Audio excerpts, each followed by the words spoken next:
Studies show when a teacher leaves unexpectedly, a child suffers. It takes away the stability a child needs to feel safe in a learning environment, and it happens way more often than you think. A new study found roughly a quarter of all early childhood teachers in Nebraska leave their position every year. So we talked to the people behind the study on why so many instructors are leaving. I like kiwi too.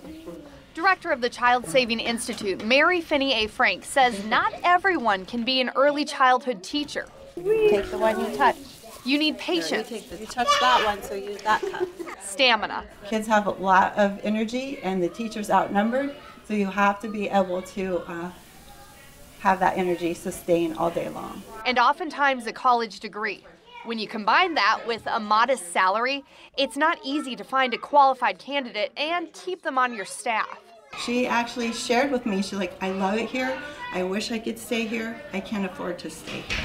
Mary hears this all the time, and she's not alone. After studying more than 150 licensed child care centers in Nebraska, the Buffett Early Childhood Institute at University of Nebraska found the annual turnover for child care teachers is 26%. So literally, many children are going through losing every year one of the people who cares for them and educates them every day. So it's a serious problem for our children. The research shows that long term, this is really not good for children's development. Kate Gallagher is the director of research and evaluation at the Institute. She says low pay was the most common reason for leaving, with the median salary for these workers at less than $19,000.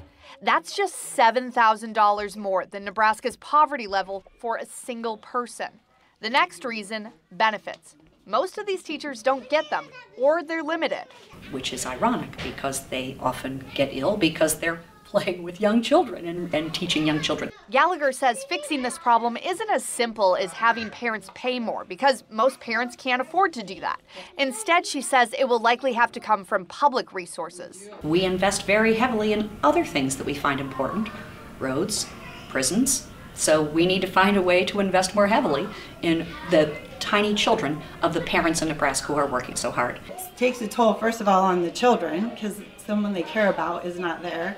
It takes a toll on the team, because they're all picking up slack and adjusting schedules to cover.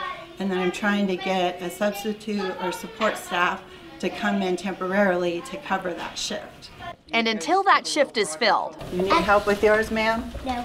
people like Mary will have to pick up the slack. Hey, did you pass it around, Miss That's Cece? okay. And patiently wait for that perfect candidate.